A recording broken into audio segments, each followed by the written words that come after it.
Eu não sei se isso acontece comigo. Você vai dormir uma noite muito cansado e você põe o tal do despertador lá, não é? E aí, quando você pega no sono, o que acontece? Ele desperta. É só comigo que acontece isso?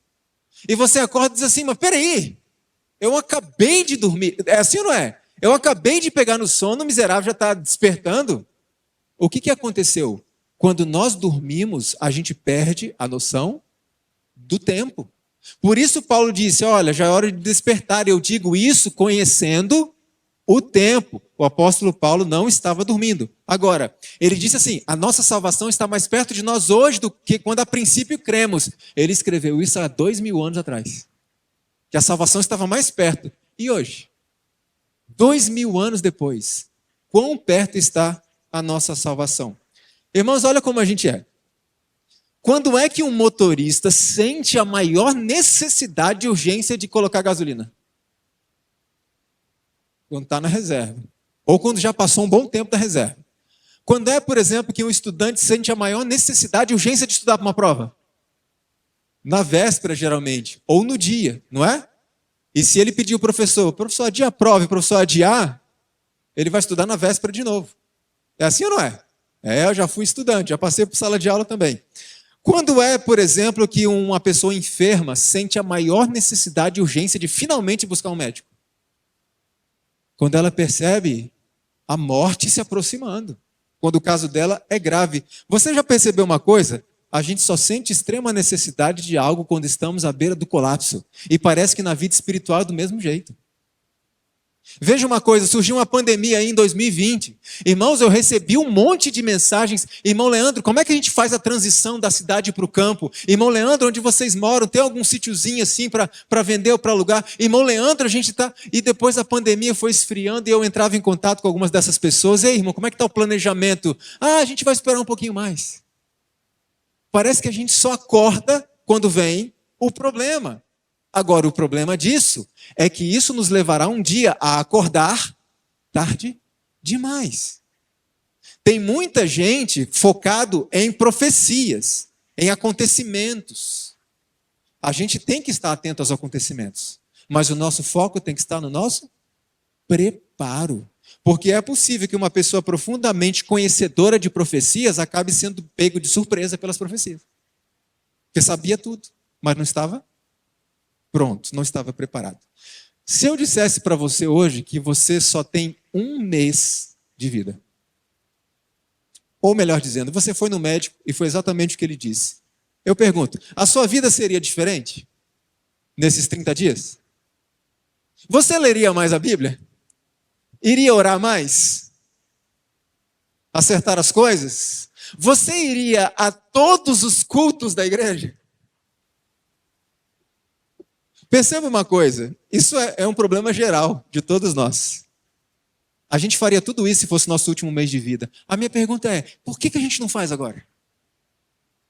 Por que a gente não faz? Porque nós temos a tendência de buscar o preparo só quando aparece o problema. Mas isso é ingenuidade, porque nenhum soldado se prepara quando a guerra chega. Quando a guerra chega, o soldado está o quê? Preparado. O treino é antes da guerra chegar. Concorda comigo ou não? Então, por que nós somos assim? Só temos o senso da urgência quando a gente está em cima do problema. Quando a crise está diante de nós. E Paulo está dizendo, olha, o tempo está acabando. Está na hora da gente despertar. Por que a irmã White fala que a gente tem que fazer um esforço para manter esse assunto diante do povo? Ela diz, não só diante das pessoas do mundo, mas diante das nossas próprias igrejas. Sabe por quê? Quando alguém fala sobre o tempo do fim, a proximidade do tempo, o que acontece com a igreja? Desperta. E aí depois ninguém mais fala sobre isso. O que vai acontecendo com a igreja? Vai esfriando, vai esfriando. Aí alguém fala, a igreja desperta. Vai esfriando. Então o irmão White diz, mantenha esse assunto diante do povo. Porque qualquer um de nós pode ser apanhado de surpresa. Você conhece a história da Idade Média? Dos reformadores, dos valdenses, aquele povo perseguido, torturado e morto? Vamos enfrentar um tempo que eles não conheceram. E eu pergunto, como é que está o nosso preparo para esse tempo? Como é que está o nosso preparo? Como é que está a nossa vida para um tempo de provações com que nunca sonhamos. Eu costumo fazer uma matemática simples. Se vamos enfrentar um tempo qual nunca houve, que tipo de preparo vai ser necessário? Qual nunca houve. Um dia chegará uma notícia que vai dizer para mim e para você: tarde demais. Passou a cega. Findou o verão. E eu não estou salvo. Irmãos, isso é a pior coisa que pode acontecer na nossa vida. Tudo isso que temos aprendido sobre o céu, sobre Cristo, passou pela cabeça de vocês a possibilidade de você nunca conhecer essas coisas? Conhecer apenas o fogo eterno? Um dia virá a notícia trágica. É tarde demais se você não se preparou. Por que temos tanta dificuldade de viver hoje, como viveríamos se estivéssemos diante da crise? Por que nós temos essa dificuldade? O problema é que a porta da graça pode se fechar para mim hoje. Sim ou não? Sim. Se eu deitar ali, dormir, ter um infarto na madrugada e vier a falecer, a porta da graça se fechou, meu destino está selado, não tem purgatório. Acabou.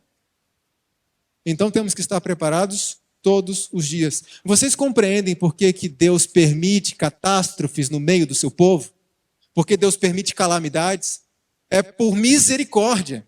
Porque parece que o seu povo só acorda quando? No meio da catástrofe. O povo de Israel estava lá tranquilo, esquecia de Deus, Deus permitia que eles fossem escravizados por nações pagãs. E o que acontecia com o povo lá no meio das nações? Começava a clamar por Deus. Às vezes nem isso, né? Às vezes se misturava com as nações e Deus libertava, e muitos, não, a gente nem quer ser liberto, tá bom aqui. Mas Deus permite a provação para nos acordar, para nos despertar, porque parece que a gente só acorda dessa forma. E louvado seja o Senhor se a aprovação tem esse propósito, porque é Deus querendo nos salvar.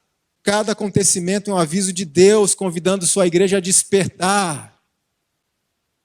E parece que quando as coisas aliviam, parece que o povo de Deus esquece. Quando a crise final irromper, o povo vai correr para a igreja. Vai ou não vai? Aos montes. Tarde demais. O momento de preparo é agora. Dia após dia. Mas existe uma promessa que Deus fez.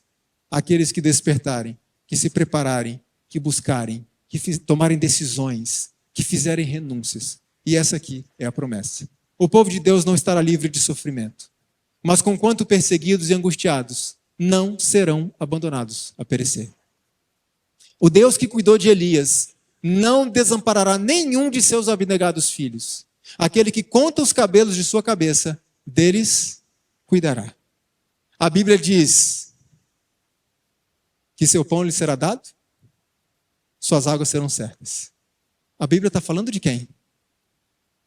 Porque geralmente a gente não lê o texto todo.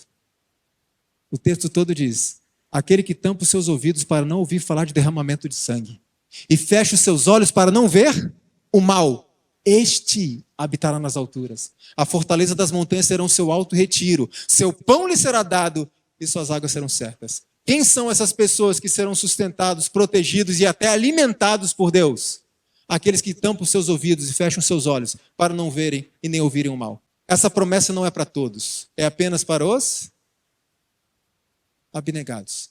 Deus tem sobre a terra um povo que com fé e santa esperança está fazendo o quê?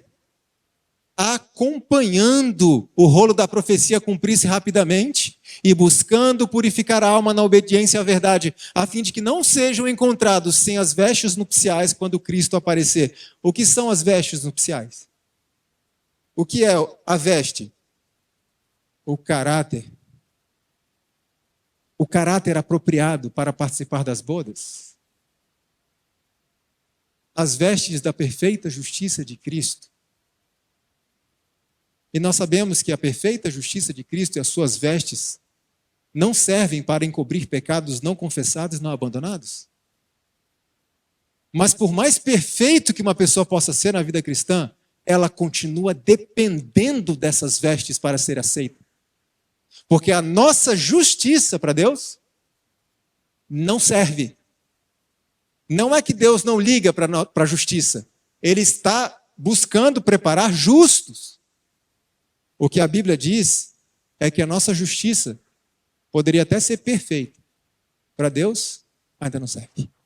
Se não estiver coberto pelo manto da justiça de Jesus. Precisamos dele, dependemos dele, dia após dia. E a questão não é só conhecer o tempo. A questão é estar preparado para o que vai acontecer.